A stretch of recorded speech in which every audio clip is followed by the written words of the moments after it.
পাঠ করছি long walk two freedom, লিখেছেন নেলসন ম্যান্ডেলা।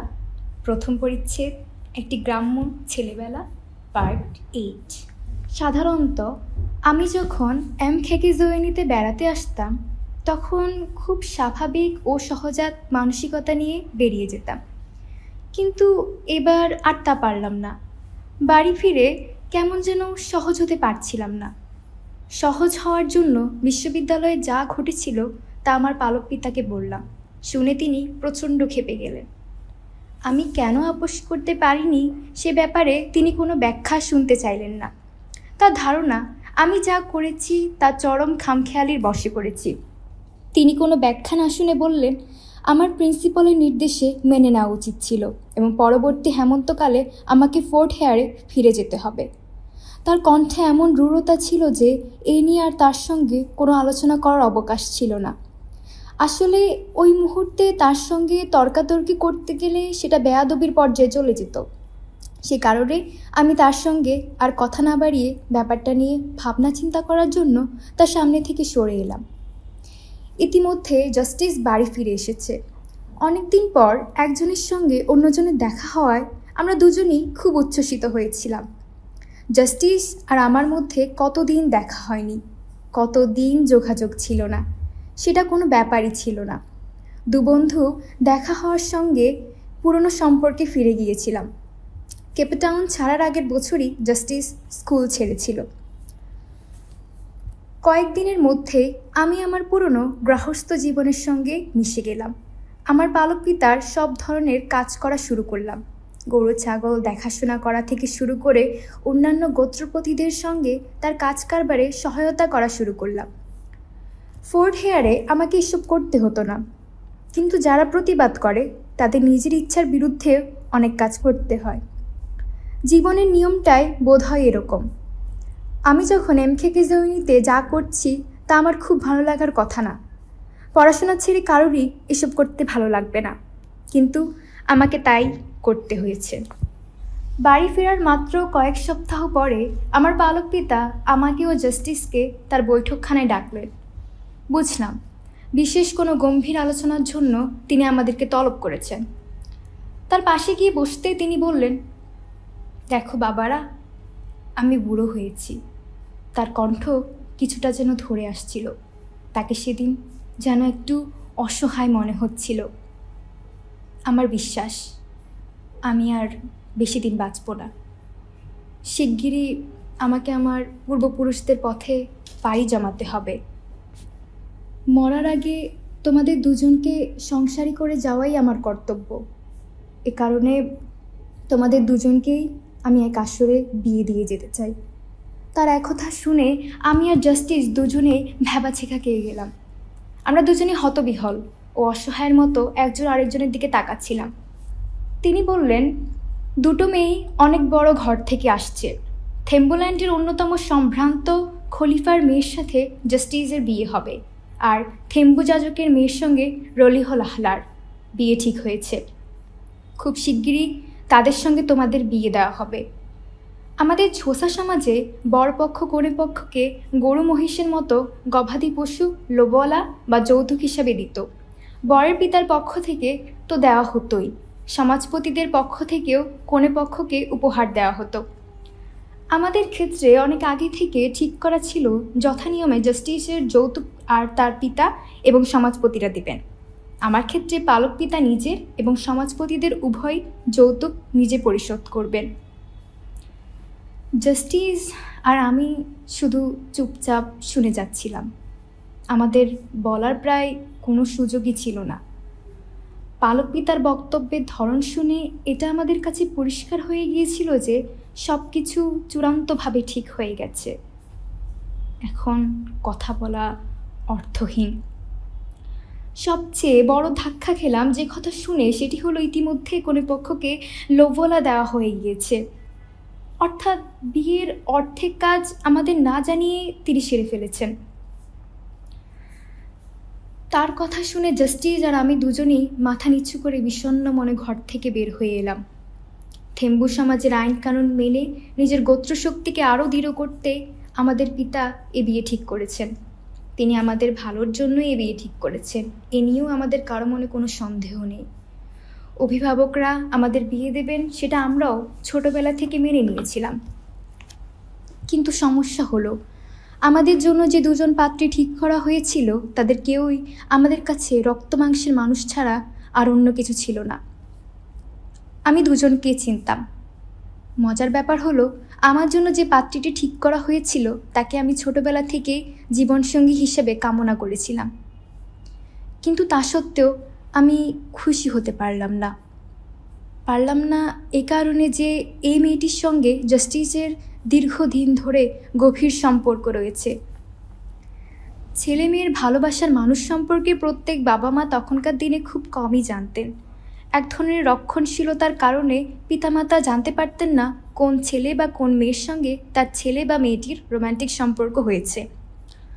যথারীতি আমার পালক পিতাও জানতেন না যে এই মেয়েটির সঙ্গে তিনি যে আমার বিয়ে ঠিক করেছেন তার সঙ্গে তার ছেলে জাস্টিসের গভীর প্রণয় রয়েছে।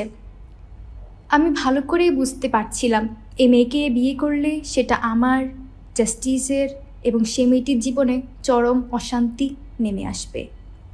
সেই সময়টার কথা বলছি যে সময় রাজনীতির চেয়ে আমার সামাজিক দৃষ্টিভঙ্গি অনেক এগিয়েছিল।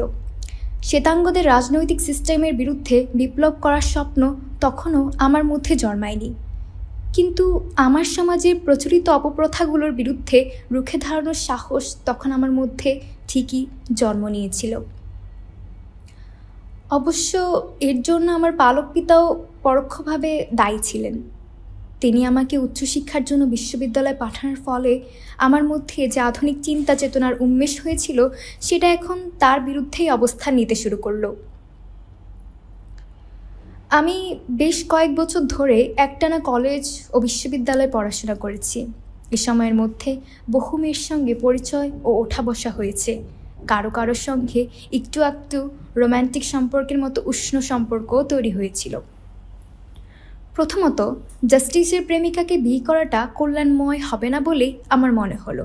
দ্বিতীয়ত, রোম্যান্টিক মানসিকতা তরুণ হলেও ওই বয়সে বিয়ের ভাবনা আমি কিছুতেই মাথায় ঢোকাতে পারছিলাম না। বিয়ে নামক এই মহাযন্ত্রণা থেকে মুক্তি পাওয়ার জন্য আমি বাধ্য হয়ে রানীমা অর্থাৎ আমার পালক মায়ের কাছে গেলাম।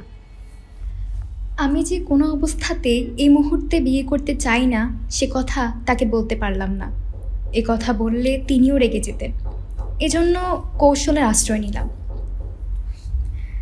রানীমাকে বললাম, বাবা আমার জন্য যে মেয়ে পছন্দ করেছেন তাকে আমার পছন্দ নয়।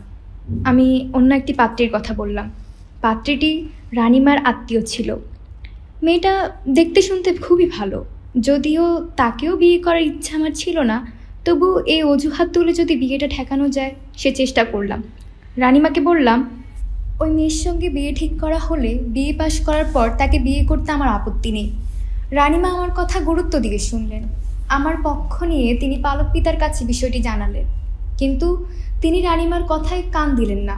তিনি পরিষ্কার জানিয়ে দিলেন সিদ্ধান্ত যা নেওয়ার তিনি নিয়ে ফেলেছেন, এর নড়চড় হবে না। তিনি ব্যাপারে কোনো ধরনের গোজর আপত্তি বরদাস্ত করবেন না, এটিও জানিয়ে দিলেন।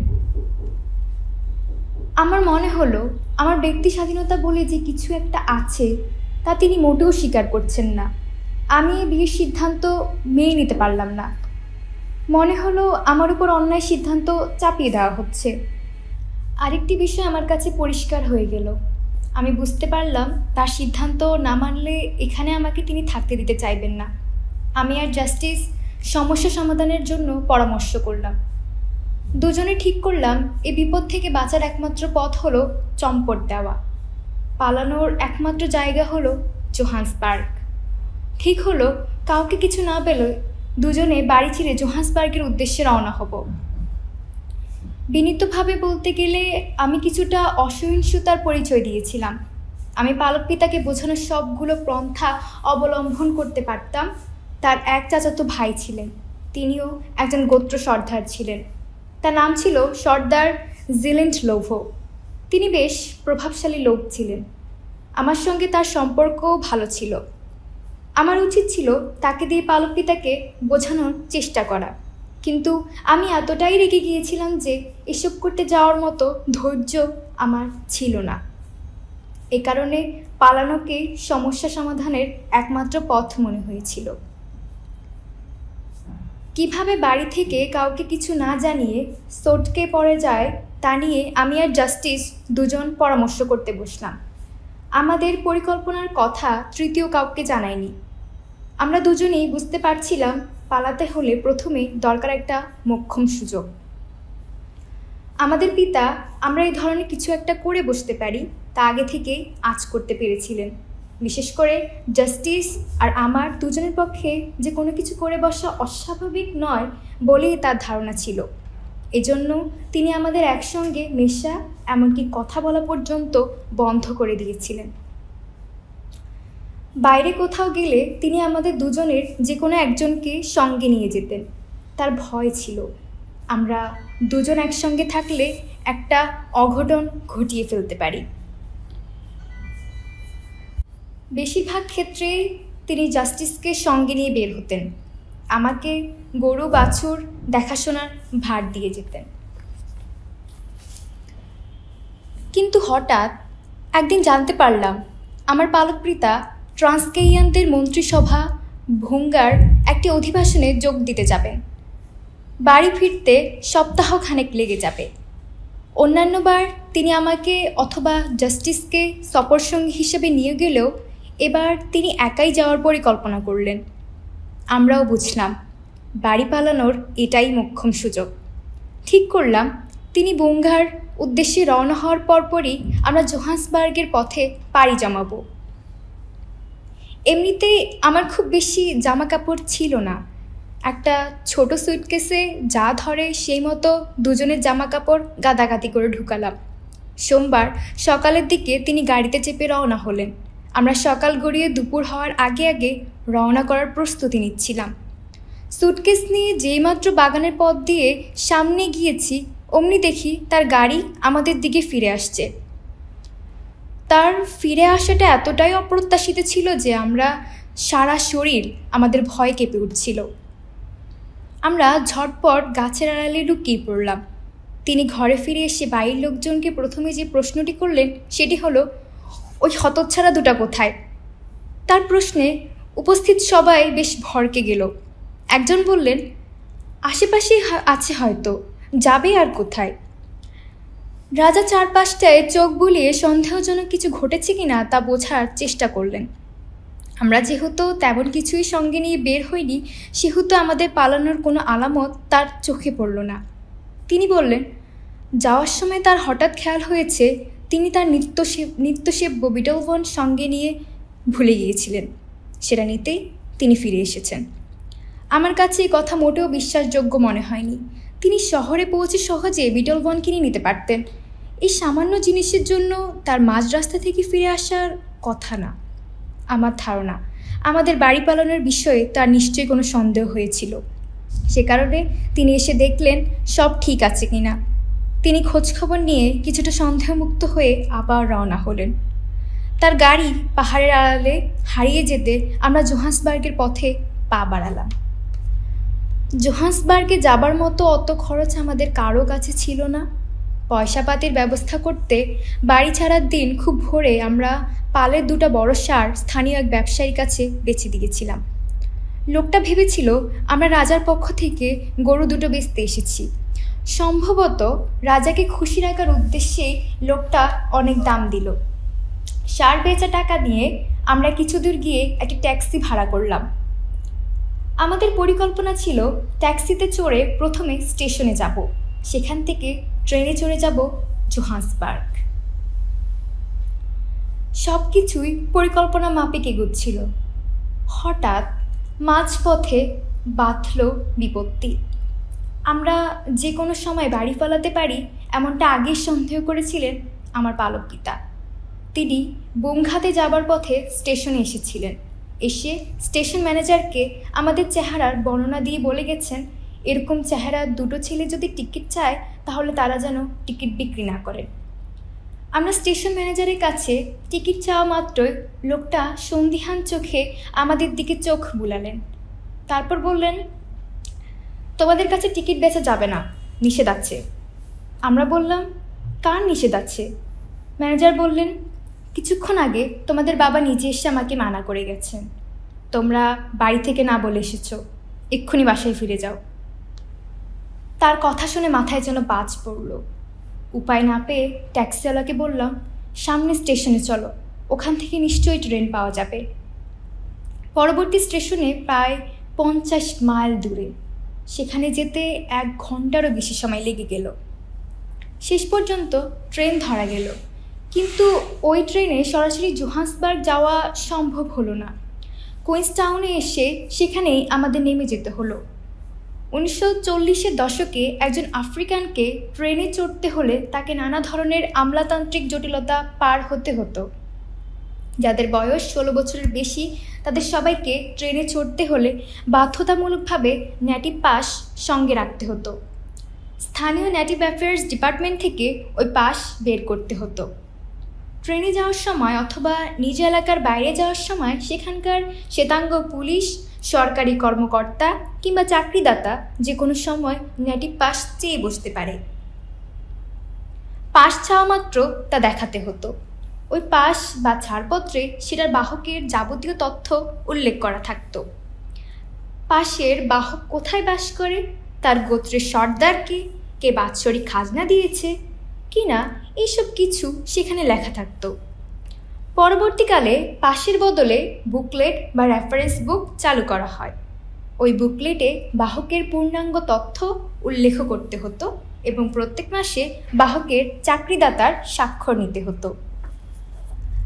আমার এবং জাস্টিসের উভয়ের কাছে বৈধ নেটিভ পাস ছিল, কিন্তু তখনকার দিনে একজন আফ্রিকানকে তার নিজের ম্যাজিস্ট্রেরিয়াল জেলা থেকে অন্য জেলায় যেতে হলে নেটিভ পাস ছাড়াও অন্যান্য ট্রাভেল ডকুমেন্টস দেখাতে হতো। অর্থাৎ কেউ যদি তার নিজের জেলা থেকে অন্য জেলায় কাজ করতে যেতে চায় তাহলে অবশ্যই তাকে ওয়ার্ক পারমিট অথবা চাকরিদাতার স্বীকৃতিপত্র দেখাতে হবে। কেউ বসবাস অথবা ঘুরতে যেতে চাইলে তার অভিভাবকের স্বীকৃতিপত্র দেখাতে হবে। বলা বাহুল্য, আমাদের কাছে এসব কোনো কাগজপত্রই ছিল না। এই সমস্ত আইনগত জটিলতার কারণে অনেক সময় বৈধ কাগজপত্র থাকা সত্ত্বেও বহু লোককে পুলিশি হয়রানির শিকার হতে হতো। কাগজপত্রে ঠিকমতো সই করা হয়নি অথবা তারিখ ভুল দেওয়া হয়েছে, এমন অজুহাত তুলে প্রায়ই লোকজনকে হয়রানি করা হতো। যাদের কাছে কোনো ধরনের কাগজ থাকতো না তাদের ভয়াবহ শাস্তি দেওয়া হতো। আমাদের পরিকল্পনা ছিল, আমরা প্রথমে কুইন্সটাউনে এক আত্মীয়র বাড়িতে উঠব, সেখান থেকে ধীরে সুস্থে কাগজপত্র জোগাড় করে জোহান্সবার্গের দিকে রওনা হব। এই পরিকল্পনায়ও ভুল ছিল, আসলে ভুলও বলা যাবে না। আমাদের ভাগ্যই সেদিন আসলে খারাপ ছিল। কুইন্সটাউনে আত্মীয়র বাড়িতে গিয়ে দেখি সেখানে আমার পালক পিতার ভাই সর্দার এম ফন্ডম বিনি। দুর্ঘটনাক্রমে তিনিও সেদিন ওই বাড়িতে এসেছেন। ওই চাচার সঙ্গে আমার এবং জাস্টিসের খুব ভালো সম্পর্ক ছিল। তিনি আমাদের দুজনকেই খুব স্নেহ করতেন। সর্দার এম ফন্ডম বিনি আমাদের দেখে খুশি হলেন। তিনি আমাদের স্থানীয় ম্যাজিস্ট্রেটের অফিস থেকে কি কি কাগজপত্র জোগাড় করতে হবে তা বুঝিয়ে দিলেন। আসলে কী জন্য আমাদের এসব কাগজপত্র লাগবে তা তার কাছে চেপে গেলাম। তাকে বললাম, কিছু প্রয়োজনীয় জিনিসপত্র কেনার জন্য আমাদের পিতা আমাদেরকে জোহান্সবার্গ পাঠাচ্ছেন। এম ফন্ডম ভিনি একসময় নেটিভ অ্যাফেয়ার্স ডিপার্টমেন্টে দোভাষী হিসেবে চাকরি করতেন, বর্তমানে অবসরে গেছেন। স্থানীয় ম্যাজিস্ট্রেটের সঙ্গে তার খুব ভালো জানাশোনা ছিল। আমাদের বানানো গল্পে এম ফন্ডম ভিনির সন্দেহ করার কোনো কারণ ছিল না। তিনি সানন্দে আমাদের ম্যাজিস্ট্রেটের কাছে নিয়ে গেলেন এবং কেন আমাদের ছাড়পত্র দরকার তা তাকে বুঝিয়ে বললেন। তার কথা শুনে খুব দ্রুত ম্যাজিস্ট্রেট ভদ্রলোক আমাদের ট্রাভেল ডকুমেন্টস তৈরি করে তাতে অফিসিয়াল স্ট্যাম্প বসিয়ে দিলেন। জাস্টিস আর আমি দুজনের দিকে চেয়ে মিটমিট করে হাসছিলাম। কিন্তু কাগজপত্র আমাদের হাতে দেওয়ার আগে হঠাৎ কি যেন ভাবলেন। তারপর বললেন, আপনাদের কাজ শেষ হয়ে গেছে, তবে সাধারণ সৌজন্যতার খাতিরে উমতাতার চিফ ম্যাজিস্ট্রেটকে একবার বিষয়টি জানানো দরকার। এতক্ষণ আমরা সহজ ছিলাম, তবে এ কথা শুনে কিছুটা ভয়ও লাগলো। তারপরেও তার অফিসে যথাসাধ্য সহজ ভঙ্গিমা নিয়ে বসে রইলাম। ম্যাজিস্ট্রেট ভদ্রলোক উমতাতের ম্যাজিস্ট্রেটকে ফোন করলেন। ভাগ্যের এমনই খেলা, ঠিক সেই মুহূর্তে আমাদের পিতা তখন উমতাতার ম্যাজিস্ট্রেটের অফিসে তার সঙ্গে দেখা করতে এসেছেন। উমতাতার ম্যাজিস্ট্রেটকে যখন ওই ম্যাজিস্ট্রেট আমাদের বিষয়টি ব্যাখ্যা করছিলেন, তখন ওপাশ থেকে তিনি বললেন, ও আচ্ছা, তাদের বাবা তো আমার সামনেই বসে আছে, নিন কথা বলুন। এই বলে তিনি আমাদের পিতার কাছে ফোনটা ধরিয়ে দিলেন। আমাদের ম্যাজিস্ট্রেট পিতাকে জানালেন যে আমরা তার জন্য কিছু জিনিসপত্র কিনতে জোহান্সবার্গ যেতে চাইছি এবং এজন্য আমাদের ট্রাভেল ডকুমেন্টস দরকার। এই কথা শুনে তিনি স্বাভাবিকভাবেই ভয়ানক ক্ষেপে গেলেন। তিনি চিৎকার করে বললেন, এক্ষুনি ওই দুটোকে গ্রেপ্তার করুন, ওদেরকে বেঁধে বাড়ি পাঠিয়ে দিন। তিনি এত জোরে চিৎকার করে কথাগুলো বলছিলেন যে রিসিভার থেকে সহজে আমরা তার কথাগুলো শুনতে পারলাম। চিফ ম্যাজিস্ট্রেট কথা না বাড়িয়ে খট করে ফোন রেখে দিলেন। তিনি এমনভাবে আমাদের দিকে চাইলেন যে আমরা ভয়ে গুটিসুটি মেরে গেলাম। মিনিট খানিক চোখ বন্ধ করে থাকার পর তিনি বললেন, তোমরা দুজনই একই সঙ্গে চোর এবং মিথ্যুক। তোমরা আমার কাজের সুনামকে কলঙ্কিত করেছ, আমার সঙ্গে প্রতারণা করেছ।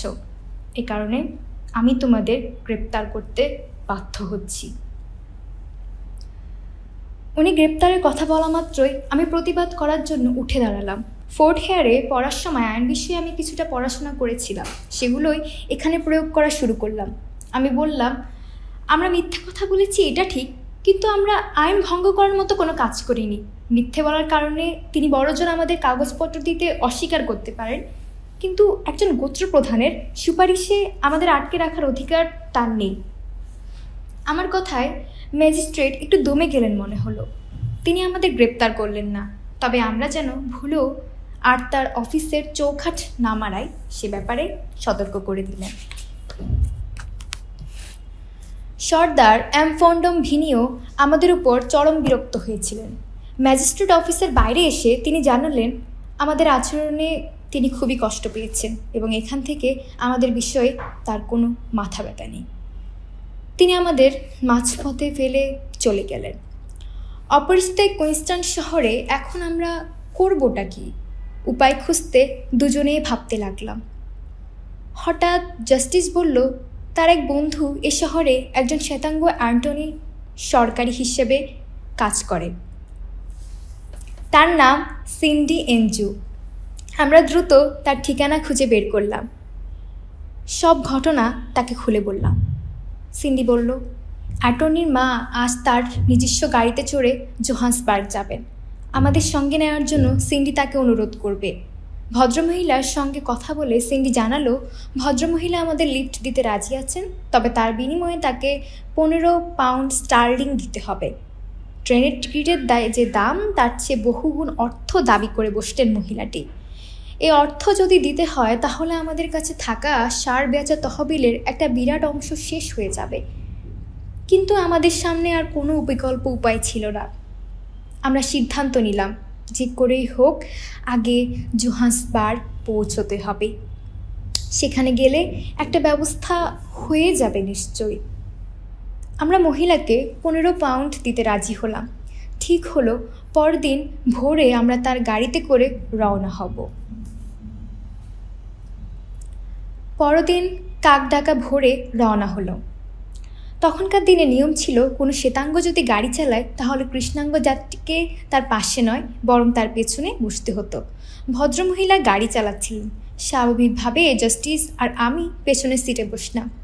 জাস্টিসের আসন ছিল ড্রাইভিং সিটের ঠিক পেছনে। জাস্টিস বরাবরই বাচাল টাইপের ছেলে ছিল, কথা না বলে সে একেবারেই থাকতে পারত না। কিছুক্ষণের মধ্যেই সে আমার সঙ্গে কথা বলা শুরু করে দিল। ওর কথার যন্ত্রণায় বৃদ্ধা খুবই বিরক্ত হচ্ছিলেন। আমার ধারণা মহিলাটি এর আগে এত দীর্ঘ সময়ের জন্য কোনো কৃষ্ণাঙ্গের পাশে বসেননি। কৃষ্ণাঙ্গদের চালচলন সম্পর্কে তার কোনো ধারণা নেই। কয়েক মাইল যাওয়ার পর ভদ্রমহিলা বললেন তিনি জাস্টিসকে আমার জায়গায় এবং আমাকে জাস্টিসের জায়গায় বসাতে চান। আমাদের এই সিট বদলের উদ্দেশ্য হলো জাস্টিসের বকবকানি বন্ধ করা। ড্রাইভিং সিট থেকে এবার তিনি সহজে জাস্টিসের উপর নজর রাখতে পারবেন এবং সে মুখ খুললে তিনি তাকে চোখ কটমট করে থামিয়ে দিতে পারবেন। কিন্তু এরপরই মজার ঘটনা ঘটল। জাস্টিসের হাত নিষ্পিসানি আর মুখের উসখুস ভাব দেখে ভদ্রমহিলা হেসে ফেললেন। তিনি জাস্টিসের কথাবার্তায় এতক্ষণ বিরক্ত হচ্ছিলেন, কিন্তু এবার দেখা গেল আমাকে বাদ দিয়ে জাস্টিসের সঙ্গে তিনি সমানে গল্পগুজব করে যাচ্ছেন। রাত 10টা নাগাদ আমরা জোহান্সবার্গের কাছাকাছি চলে এলাম। দূর থেকে হাজার হাজার ঝলমলে আলো চোখে পড়ল। বিজলি বাতি সবসময় আভিজাত্য আর বিলাস সামগ্রী হিসাবে আমাদের কাছে মনে হতো। ছোটবেলায় বড়দের কাছে রঙিন বিজলি বাতির গল্প শুনে জোহান্সবার্গকে এক স্বপ্নভূমি হিসাবে কল্পনায় এঁকেছিলাম। আমার কল্পনায় যে রঙিন আলোর দৃশ্য দেখা দিচ্ছিল, বাস্তবে সে আলোকচ্ছটা আরও অনেক বেশি আকর্ষণীয় মনে হলো। গাড়িটা যত বেশি কাছে আসতে লাগলো, শহরটাকে তত বেশি উজ্জ্বল মনে হতে লাগলো। মনে হলো পুরো শহরটাই রং বেরঙের আলো দিয়ে তৈরি। ছোটবেলা থেকে জোহান্সবার্গ আমার কাছে ছিল এক স্বপ্নের শহর, যেখানে কেউ একবার গেলে আর ফিরতে চায় না। পথের ফকিরও যদি জোহান্সবার্গে পা রাখতে পারে, তাহলে কিছুদিনের মধ্যে সে বিরাট বড়লোক বনে যায়। সেখানে হাজার হাজার কাজের সুযোগ। জোহান্সবার্গের আকাশে বাতাসে টাকা ওড়ে। একটু বুদ্ধি খাটাতে পারলে সে টাকা ধরে ধরে টাকার পাহাড় বানিয়ে ফেলা যায়। অবশ্যই এর পাশাপাশি একটা আতঙ্ক আমার মধ্যে ছিল। ছোটবেলায় শুনেছি সেখানে নাকি ভয়ঙ্কর সব গুন্ডা পান্ডাও বাস করে। তাদের খপ্পরে পড়লে আর রক্ষী নেই। খতনা করানোর পর আমাদের যেখানে থাকতে দেওয়া হয়েছিল, সেখানে বানাবাখে নামের একটা ছেলে ছিল। তার মুখে শুনেছিলাম জোহান্সবার্গে নাকি এত উঁচু একটা বিল্ডিং আছে, মাটিতে দাঁড়িয়ে যার উপরতলা দেখা যায় না। সে আরও বলেছিল সেখানকার মানুষ এমন সব ভাষায় কথা বলে যা আমি জীবনে কোনোদিন শুনিইনি। রাস্তায় নাকি ঝাঁক ঝাঁক সুন্দরী মেয়েরা হেঁটে বেড়ায়, আর ভয়ানক সব গ্যাংস্টাররা বাড়ি নিয়ে শহর দাপিয়ে বেড়ায়। জোহান্সবার্গে তখন বলা হতো ইগলি বা স্বর্ণ শহর। এই শহরে আজ আমি পা রাখতে যাচ্ছি। দূর থেকে রাতের জোহান্সবার্গ দেখে আমি উত্তেজনা অনুভব করছিলাম। শহরে ঢোকার সময় আমি প্রথম হোঁচট খেলাম রাস্তা এবং গাড়ির আধিক্য দেখে। এর আগে জীবনে একসঙ্গে এত গাড়ি আমি কখনোই দেখিনি। উমতাতায় 5-10টা গাড়ি দেখেছি, কিন্তু এখানে দেখলাম হাজার হাজার গাড়ি এখান দিয়ে সেখান দিয়ে ছুটে যাচ্ছে। সরাসরি শহরের মধ্যে না ঢুকে বেশ খানিকটা ঘুরপথে আমাদের গাড়ি এগিয়ে গেল। অন্ধকার রাত হলেও আলোর ঝলকানিতে সারি সারি বহুতল ভবন চোখে পড়ছিল। রাস্তার পাশে সিগারেট, ক্যান্টিন এবং বিয়ারের বিজ্ঞাপন দেওয়া বিলবোর্ডে চোখ পড়ছিল। সব মিলিয়ে রাতের এই অপরূপ জোহান্সবার্গ আমাকে যেন মন্ত্রমুগ্ধ করে ফেলেছিল। বাণিজ্যিক এরিয়া ছেড়ে ক্রমশ আমাদের গাড়ি একটি আবাসিক এলাকায় চলে এলো। আবাসিক এলাকা হলেও এখানকার বিল্ডিংগুলো 5-6 তলার কম নয়। এই এলাকার সবচেয়ে ছোট বিল্ডিংটাও আমার পালক পিতা অর্থাৎ গোত্ররাজের বাড়ির চেয়ে অনেক বড়। প্রতিটি বাড়ির সামনে লম্বা লন আর উঁচু উঁচু লোহার গেট। এই এলাকাটা আসলে শহরতলি, জোহান্সবার্গের কেন্দ্রস্থল থেকে বেশ দূরে। এখানে আমাদের গাড়িওয়ালা বৃদ্ধার মেয়ে থাকে। বাসার সামনে গাড়ি থামানোর পর ভদ্রমহিলাকে বললাম রাতে আমাদের থাকার ব্যবস্থা করে দিতে হবে, আমাদের কোথাও যাওয়ার জায়গা নেই। এটি শুনে তার দয়া হলো। তিনি আমাদের সাথে করে তার মেয়ের বাড়িতে ঢুকলেন। সিঁড়ি কোঠায় বানানো চাকরদের ঘরে আমাদের থাকতে দেওয়া হলো। ঘর বলতে খুব নিচু একটা কামরার মতন, বিছানা বালিশ কিচ্ছু নেই, খালি মেঝেতে ঘুমাতে হবে। মজার ব্যাপার হলো আমার মোটেও কষ্ট হলো না। জোহান্সবার্গে টিকে থাকতে পারলে কি কি সাফল্য আসবে, কিভাবে বিলাসী জীবন কাটাবো, এসব ভাবনা আমাকে আচ্ছন্ন করে রেখেছিল। তখন ওই কঠিন মেঝেকে আমার দুগ্ধ ফেন্নিপ সজ্জা বলে মনে হলো। আমার স্বপ্নে তখন সম্ভাবনা ছিল সীমাহীন। ঘুমিয়ে পড়বার আগে মনে হয়েছিল আমি এক বিশাল যাত্রা শেষ করে এইমাত্র বিশ্রামের কোলে মাথা রেখেছি। অথচ তখন ঘুণাক্ষরেও বুঝতে পারিনি আসল যাত্রাপথে আমি সবেমাত্র উঠে দাঁড়িয়েছি। আমার আসল যাত্রা সবেমাত্র শুরু হয়েছে। সে যাত্রা কত দীর্ঘ, কত দুর্গম আমি তা সেদিন কল্পনাও করতে পারিনি।